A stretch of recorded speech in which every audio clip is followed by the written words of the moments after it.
Welcome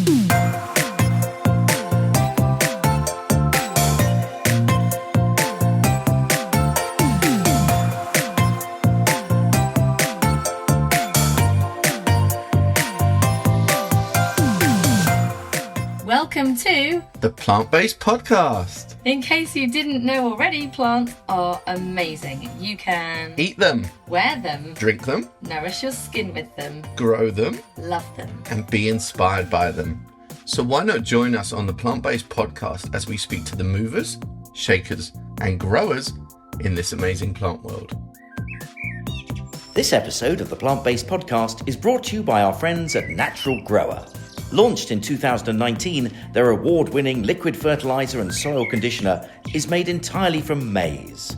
Visit naturalgrower.co.uk to nurture your soil and boost your plants and veg. Enter PBP15 for a 15% discount as a PBP subscriber. So welcome to our new Inbetweeny podcast, and this week we're going to talk about gardening confessions. And Ellen and I are going to confess a few things about our gardening histories, perhaps even confess one or two things to each other. There's something I did on Ellen's allotment that she doesn't know about yet. She'll find out shortly. But we're also going to read out some of your gardening confessions at home because, you know, I'm sure many of you have stolen a cutting from time to time or kind of, you know, done something naughty in your garden in the dead of night. So this is going to be a complete, you know, safe zone for any confessions that you guys have got. So keep it flowing on social media, post up on our Facebook page, also reply to our tweets that we will send out after the show because we want to know what all you naughty gardeners have been up to. Isn't that right, Ellen? We do. You strike me as the naughtiest of gardeners for some reason. Oh, no. I like a shortcut, I must admit. Yeah, and I like, I like to be a bit dodgy from time to time. No, not dodgy, but yeah. You are dodgy from time to time. When I think of some of the things I have done, it's like, oh, right, okay. Are you a messy gardener? Am I a messy gardener? Yeah. Yes, absolutely. I've always worried, Ellen, that when I do the kind of how-to videos that I really don't like it. I procrastinate about it so much, and it takes me ages to even not to do it, but to get around to doing it because I'm just too messy. I'm too messy for people to watch this kind of how-to. So, yeah, maybe I could rebrand myself as the messy gardener or something. Yeah, you know? Messy Perry. I just think that compost all down my dungarees. maybe that's what people want to see because that's the reality of gardening. But we can talk about that later. I think you're right, actually. Yeah.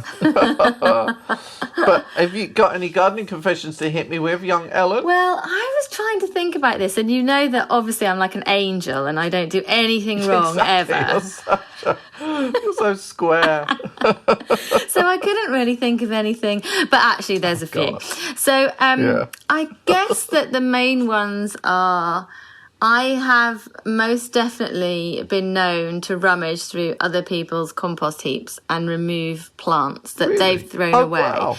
And I've never thought of that. Well, sometimes you see plants, you think, well, there's nothing wrong with them, or, you know, I really wanted one of those and couldn't get hold of it. But on my old allotment, somebody threw away some calendula. And I love calendula. It's amazing for the allotment. It looks great, all of those things anyway. And I left it there and I kept seeing it flowering away, and it was November and it was still flowering, and I thought, okay, I'm going to have that plant. So I took the plant and I planted it out, and the calendula that's growing on my now allotment, which is a few years later, is actually grown from seed from that one calendula I picked out of someone else's compost heap. What a scavenge. Scavenger. Yeah. Oh, and what's the best thing you ever stole from an allotment compost heap? The best thing? Because calendula's fairly low value, Ellen. They only cost like 50 pence.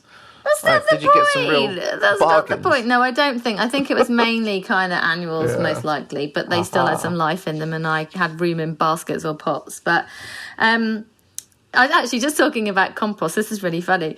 Someone down my allotment once put like a whole mazaka in my compost heap.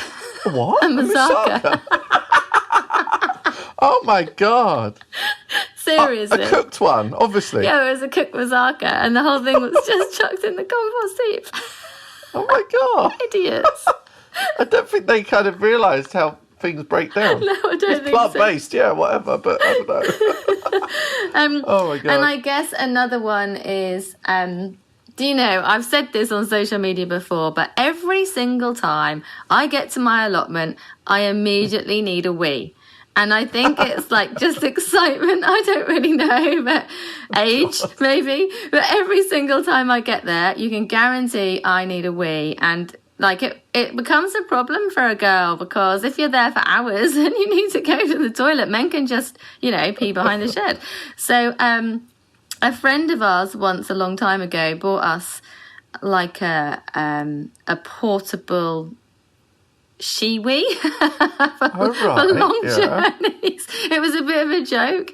So I quite often have to close my shed door and hold it tight and squat to do Oh my God. But your shed, there's no space in your shed. Well, you probably get a hoe up your bum. Oh my God. Well, I just wee on your shed, Ellen. Oh, gross. Because I've been there recently, I know. I dread to think what you've been up to down there. Do you have any confessions? Dare you tell me?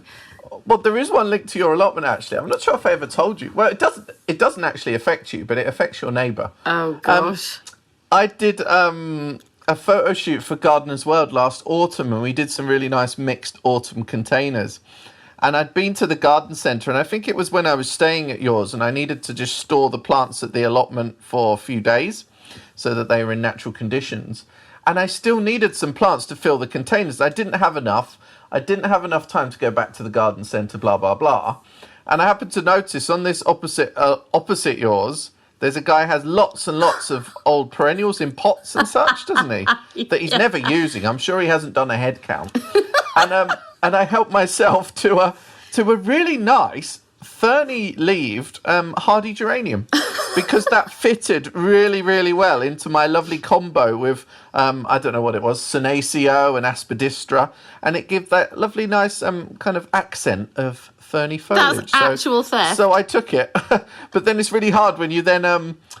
because for Gardener's World magazine, you're kind of making a recipe, and it's not like I got it at a garden centre, so I couldn't really say what price it was or anything. So I certainly couldn't show a receipt for it. That's actual theft. So, I think you have an issue with just pinching things, by the way. Oh, no. But that was also the weekend when I was... I was locked out of your allotment, or locked in? No, I wasn't locked in, was I?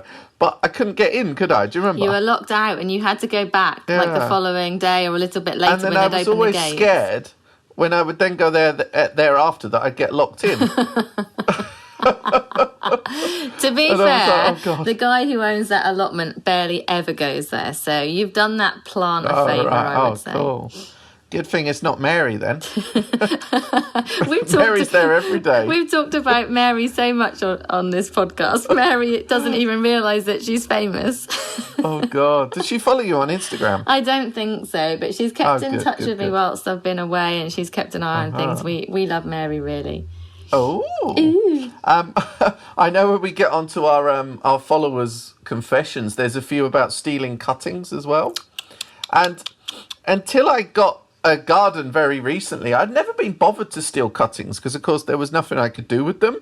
But now I've got a garden, I'm hell for leather. But it almost backfired on me. Oh, God, I don't know if they listen or not, but East Ruston Vicarage Garden. Yeah. I went there the other day, and they had this fuchsia Lottie hobby, the really tiny flowered one. And I was thinking, oh, I'll have to get one of those. And then I thought, oh, no, it's right in front of me. I'll get a bit now. My girl, you have literally just told everybody that. That's really naughty. But everyone steals cuttings, Ellen. No, they don't. Don't be holier than thou with me now. Do you know what? They either don't steal cuttings or they do it, but they don't tell everyone they've done it.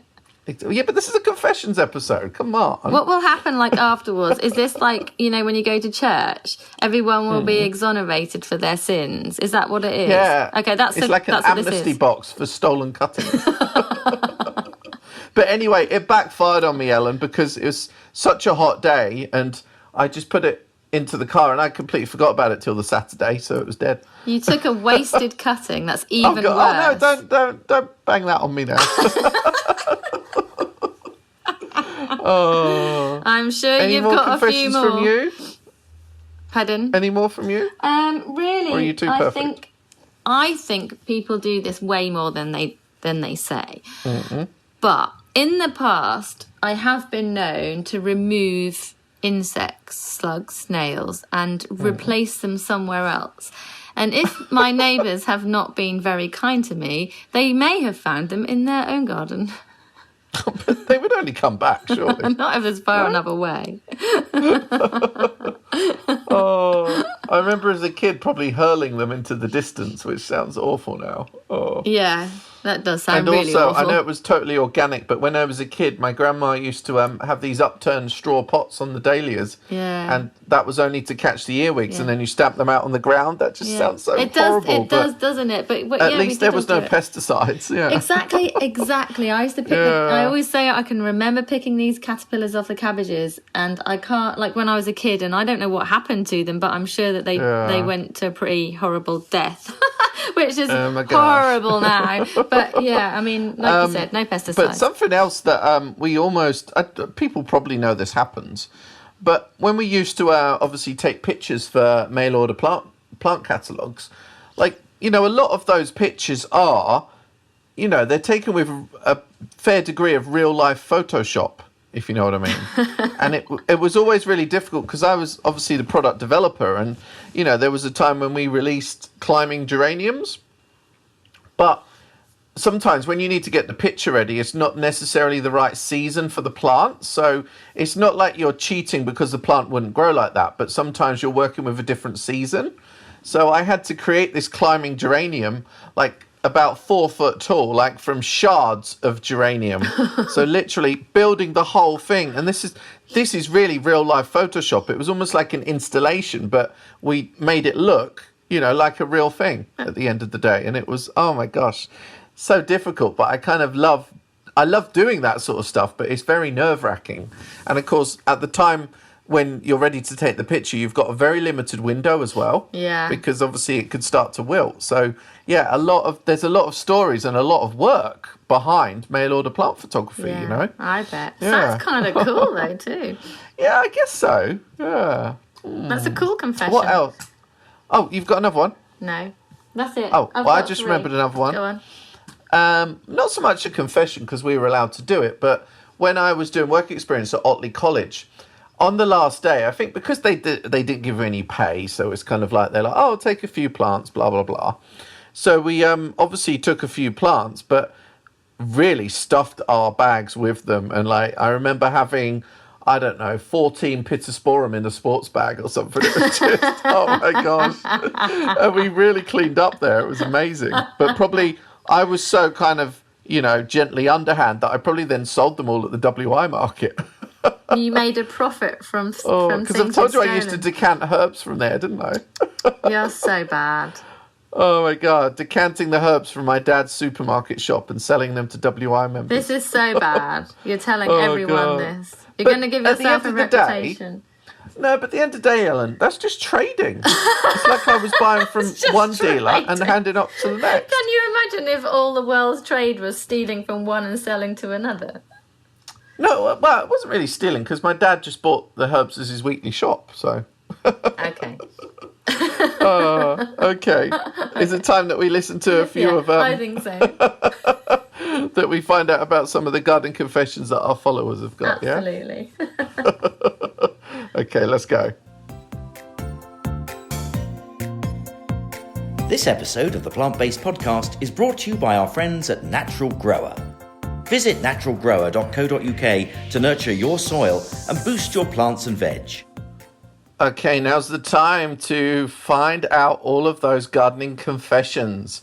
So we put out a bit of a call to arms on social media earlier this week, and we wanted to find out what were the naughtiest things you've done in gardening. Not the naughtiest things you've done in a garden, but the naughtiest things you've done in gardening. So let's read out some of your comments, and hopefully you guys will comment a few more on our social media posts over the next week or so, because I think there's a lot of gardening kind of mischievousness out there. I think so too. Hopefully this makes people feel brave enough to tell us.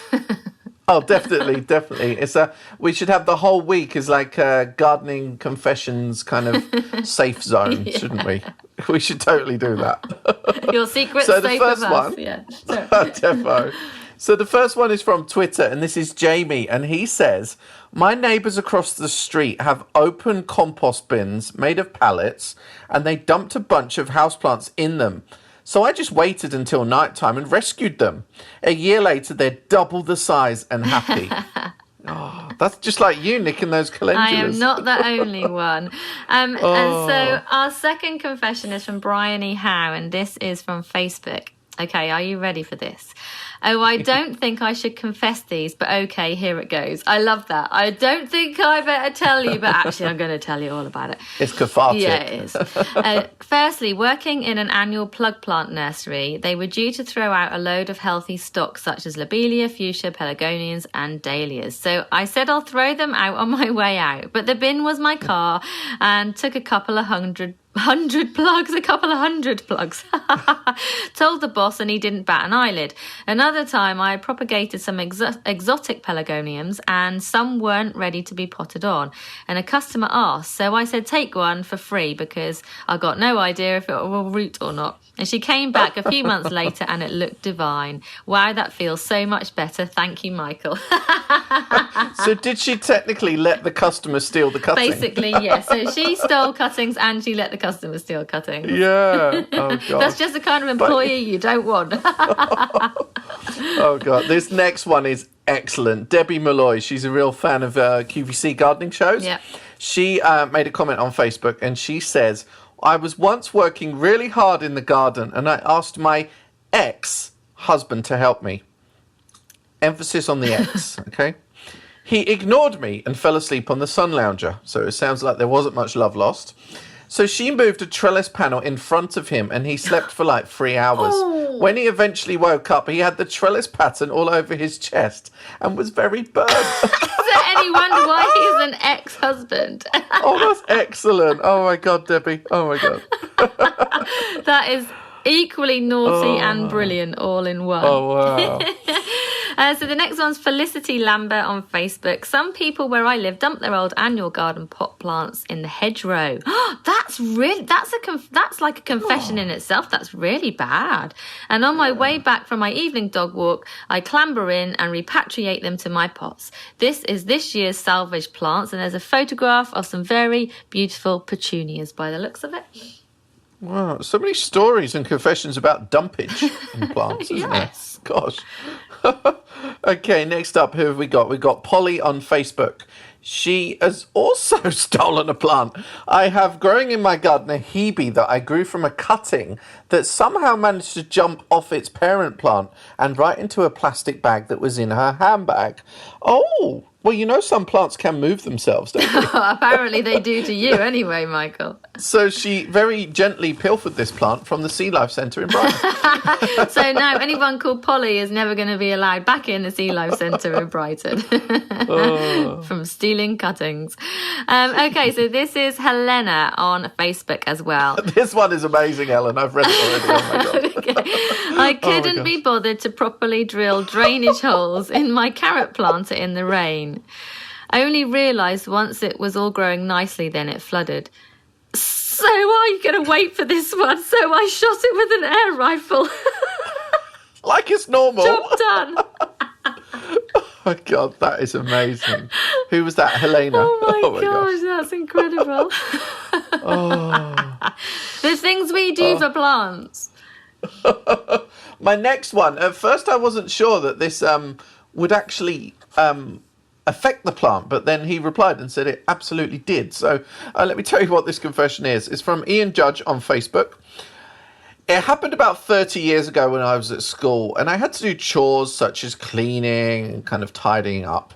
One time, I was tasked with watering all the indoor plants. My housemaster had really peed me off that day, so I decided to see what would happen if I watered the plants with boiling water. And to be honest, like I wasn't sure that would actually hurt the plants because, you know, I don't know. But yeah, apparently all the spider plants died instantly. Well, imagine pouring boiling water on yourself. You're just going to frazzle. Your skin will frazzle. Because it would kill weeds, wouldn't it? Yeah. Like boiling water will kill most things, the foliage, you know. I'm going to have to try it. I'm going to have Please to don't, because that means you'll kill a plant. With hot water. No, I'll do a scientific test. One of your scientific tests, yeah. Okay. Oh, God, the next one is a problem I've got as well. Okay. Oh, we don't want to know about your problems. But this is Lucas on Facebook. Forgive me, Plant Geek, for I have sinned. Hey, Michael, do you have your white collar on for this one? Where do I start with the confessions? I buy plants without having a place for them and they die. I believe I've gotten away with sneaking plants into the garden and planting them before I've been caught by the other half. And I'm shocking for sneaking cuttings from other people's plants. Oh my gosh, well, you should stop stealing cuttings because you've got too many plants anyway. But it does get addictive, doesn't it? I do actually. I have to admit, I have definitely bought plants and sneaked them in the back gate so my husband doesn't realise. And then would he tell you off then, or what? No, I don't think he would tell me off. He'd just roll his eyes, and there's only so much eye rolling you can take, you know. So I guess I've done that.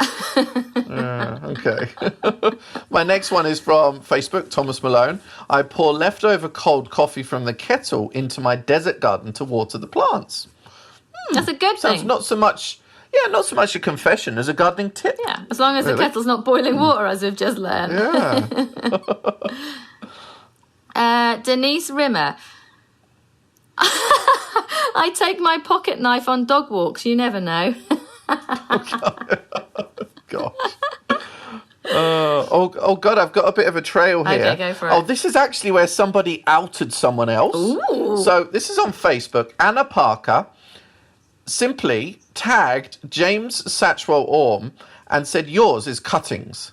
So she's like really grassed him up for stealing cuttings. So he then replies, yep, and then with a monkey covering his face, thanks to the Buddleia golden ball down the road, Simon's dad now has a massive bush. And don't forget all of those succulent cuttings.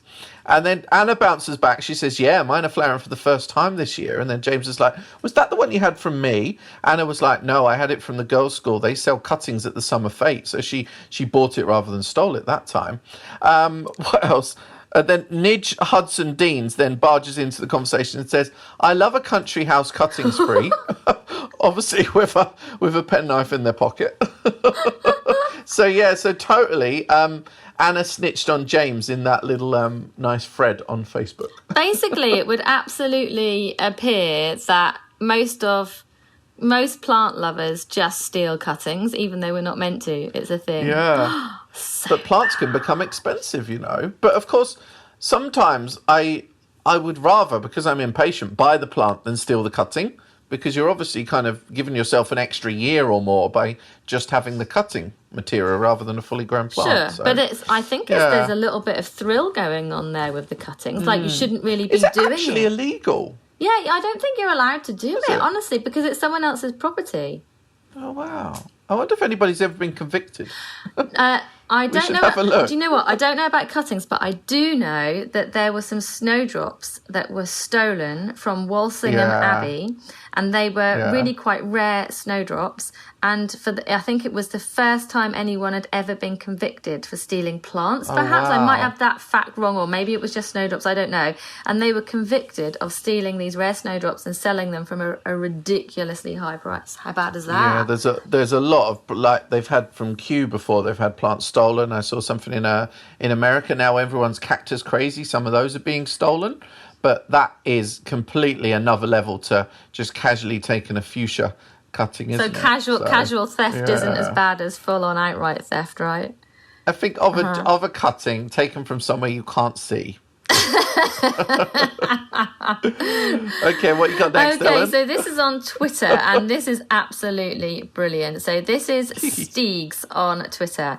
I was the subject of a police sting for gardening at night time. And so we questioned him, like, what actually happened?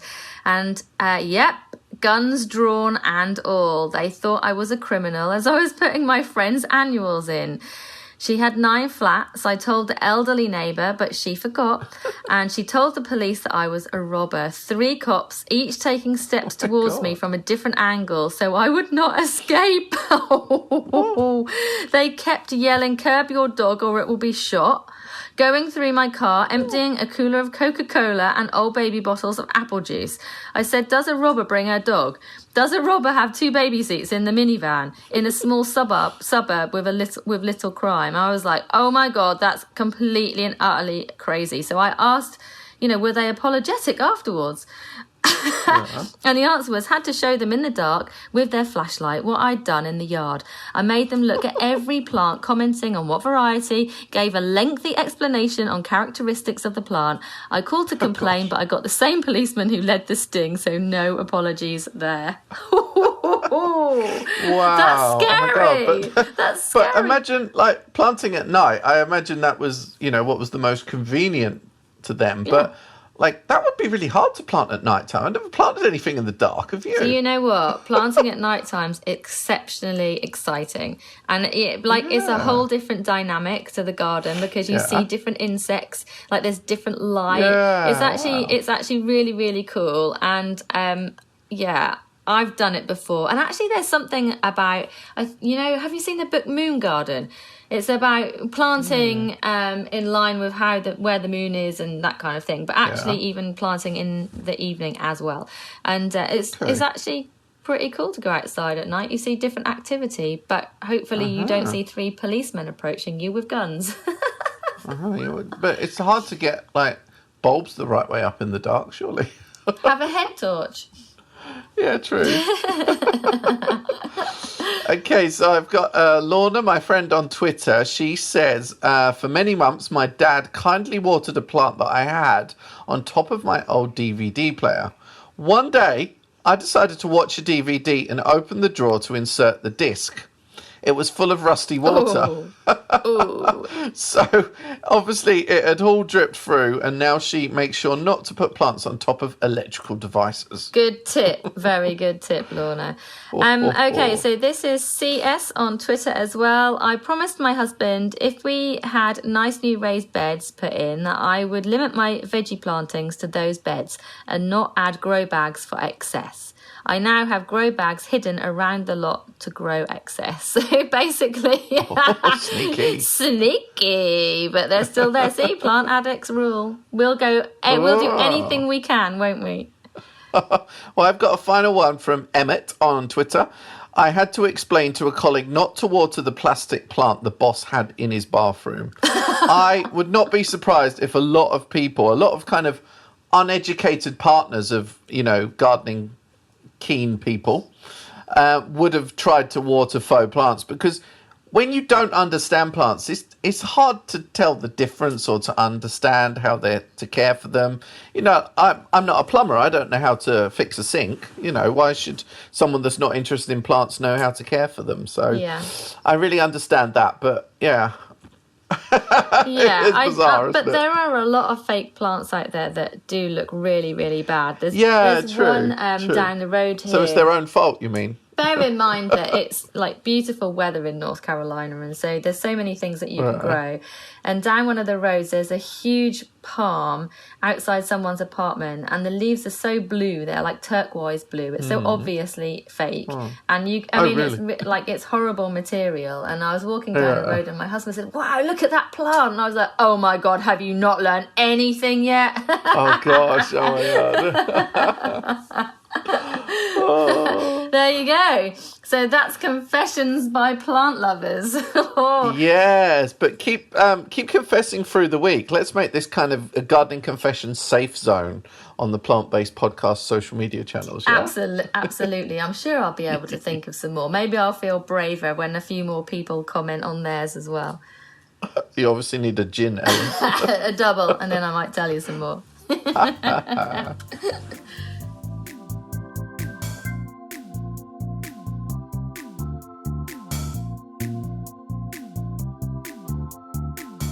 gossipy. That's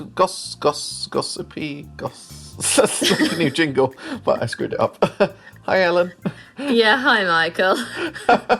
You won't be doing our jingles anytime soon. No. Hey. Fresh from our confession. I am here that you had a star spot on Gardener's World the other night. Oh, don't talk to me about that. Oh, my gosh, Ellen. Oh.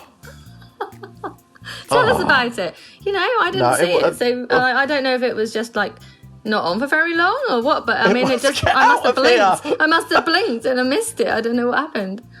Peppers! I'm growing chili peppers! That's all I said. Is that it? No, you know what?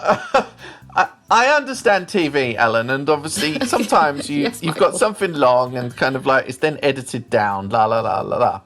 But like, I submitted a video to the Titchmarsh show, the Grow Your Own at Home show. Yeah. And I did something really cool when I was in the apartment in Windsor. I did something on like windowsill edibles, and I was showing edible orchids, tomatoes for the windowsill, a few different herbs as well. Kind of real innovation and stuff that people hadn't seen before. Mm-hmm. And I thought this would be really nice, you know, for the Grow Your Own at Home show. Yeah, cool. So I submitted it, etc. And then I had a really excitable email from one of the researchers on, I don't know, last Wednesday or so, and said, oh, we're going to feature your clip, you know, can you sign the release form, blah-de-blah-de-blah. So I'm like, okay, oh, that's really exciting. So on Monday, I'm kind of like looking forward to it all day, like, you know, because I'm fame hungry. No, because I genuinely thought it's a very interesting piece, and like from what I've seen on there, they're kind of growing a lot of the same things, and I wanted to show different stuff, and also what people could genuinely grow indoors on a windowsill as well. Yeah. So, I was all excited, and I obviously put it on social media, and everyone's like, oh, wow, that's ace, blah. So I was like sitting here. I even turned off EastEnders early so I could start watching this. And like halfway through, they had this kind of weird interlude where there was a few different customer kind of videos and such. And so I'm just there like 3 seconds, 3 minutes condensed down to 3 seconds. What? And I'm literally like, peppers, I'm growing chili peppers. And that's it. And then there's suddenly another clip. And most of like my followers that were excited to see it were kind of like thinking that was like a little prelude to it coming up later. Yeah. And I thought the same. And then, you know, the whole show kind of went through the motions, and then it ended. And I was like, oh, right, so that was my feature that I should be excited about. Peppers! I'm growing chili peppers! First of all... Oh, you got to watch the clip, Ellen. That honestly, sounds like you were mad. manic over your chili peppers, which is hilarious. But what a it's shame, such a weird bit to pick out as well. That you were growing other things on your windowsill that were really, really interesting that aren't chili peppers, because like we all know, well, we don't all know, but you know chili peppers are a common thing that you can grow, but you were growing other stuff that would have been a great thing to pick, and other stuff that would have potentially got people's interest more than, you know, the same old chili peppers. And I know it's a different audience, but still you need to pique people's interest in many different ways, and I just thought it would be exciting. And I mean, I'm not one to ever kind of like be, oh, woe is me, but like I think my followers were a bit miffed, kind of like, because they were like, oh, we're just seeing the same old stuff of how to grow, you know, chives in a zinc pot. And it's like, well, I was bringing something different. I've had, I think we've often talked about horticulture in the media, haven't we? And how it hasn't changed. And since I was in America, there isn't really any gardening TV that I could see. Yeah. So I was watching some older stuff, which was, some of it was interesting. It was really funny to see some from many years ago. But what was really sad about that is we don't often look back, do we? And nothing's changed. So I had time to look back. And then obviously we see what's out on TV, horticulture at the moment. And nothing's changed. It's the same stuff. If you were to watch a gardening show from last year or 5 years ago, it would almost always seasonally be the same thing. Yeah, but gardening has changed. You can do. People have changed. We've found new technologies, new science. There's new plants, new varieties. There's new people. There's new ways of gardening. It's so much bigger than how to plant chives or grow chili peppers on a windowsill. It's so like stiff. it's different, and what's been amazing during lockdown is just how many more people have discovered the natural world, and gardening and growing their own food and all of that kind of thing. And if the media are only putting out the same old shiz, then that's not going to capture like a new audience. It's so frustrating, and kind of like it almost like solidifies more why I'm just quite happy, like, you know, just forging my own path. Yes. Because, like, I don't want to be doing the same thing as everyone else, but it seems like they're only interested in the same old stuff, which is just, like, really tedious. And I don't know, it's just weird, isn't it? It's like they don't live in the real world, you know. Not everyone, you know, wants to do those things or engages with those things, you know? It's funny. And they're often always a bit kind of highbrow, the things they do as well. You know, like, they'll show you how to grow globe artichokes, you know. Well, most people might not know that, but they might enjoy having a few edible pansies on their windowsill because it's kind of fun. It's just like thinking across the board about all different styles of gardening, and also looking at you know, places where people don't have a garden, and there's just so many innovative ways to grow, but you don't see any of that on TV whatsoever. And it's just it's like a huge shame, but I think we're going to change the world, Michael. I think it's I think it's coming. Cool. Yeah. Well, I just can't, like, the craziest part of it all is like the researcher that emailed me saying, "Oh, really exciting, your clip's going to be used." It's like, I'm not sure I am going to be excited. Yeah. I think I'm growing chili peppers. I think you should make a meme out of that. I know that lots of researchers, you know, do such a good job and they work really hard, but they're not necessarily a gardener, so they might not always know much about gardening, so they might pick bits that you know, they think would be interesting, but they don't necessarily know what's going on out there in the real world, perhaps. Anyway, I'm not moaning too much, but it was a bit like, what the hell? Wow. And especially because I'd like trailed it and said, "Oh, I'll be on the show tonight." It's like, and then they're like, "Peppers, I'm growing chili peppers," and that's it. I desperately want you to post the video up afterwards. So so you can still view the whole thing, can't you, on your social media, which is very interesting. Well, what do you want to moan about today, Ellen? I don't really have anything to moan about. I've used up all the moaning quota for both of us. Yeah, you really have. Like, how long is our gossip? Yeah, it's quite enough. Oh dear, honestly. Oh, I don't know, Ellen. I've got some lovely rainbow orchids on my windowsill, though. Very pretty. I see you've been out plant shopping, actually, because obviously now you have your garden. When have I not been plant shopping, Ellen? That would be a better question. Well, yeah, but you're plant shopping for your own garden, which is a whole different way of plant shopping.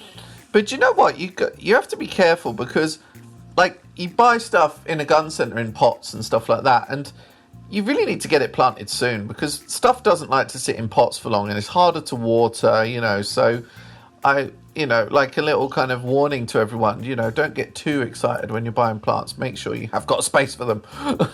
You can't tell a gardener plants that. Kind of Michael, tire them, but the plants tire themselves out, I find. It won't stop me buying, obviously. No, you simply can't tell anyone to do that because even when you've run out of space, you're still going to carry on buying plants. I know, it won't stop anything, but it is... It's a good point, though, about the pots drying out and the plants not liking it, because that's what happens when you container garden, like I did on the balcony in North Carolina. They just dried out so quickly. Did you mix in any swell gel or anything like that? No, so they came in the pots and then I put them in a really good potting mix, but then I use seaweed feed once a week on them and that seemed to be okay, but they just dry out so quickly. So if you are not there... It's all about volume of compost as well. Even for a few days... You're going to need someone to go and water those pots. So, yeah, it can still be quite high maintenance. Definitely. Oh, I need an auto-irrigation kit then. Oh, dear. You just much kit you need You just need a really good neighbour who was happy to come and water your garden when you're away. So be nice. Play nice with your neighbours. Don't throw snails over their fence. I wasn't going to until you gave me the idea. Very good.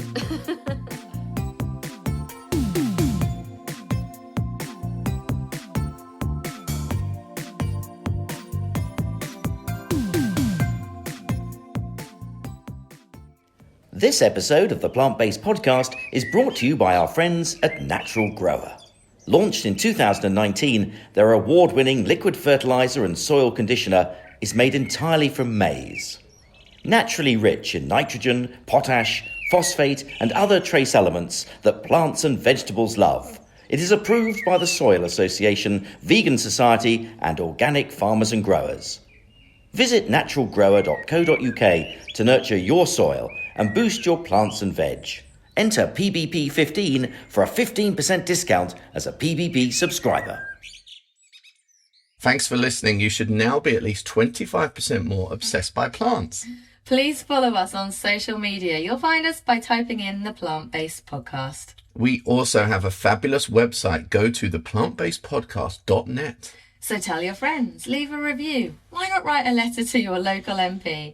Please spread the word about the Plant-Based Podcast. Oh yes, see you next time, plant friends.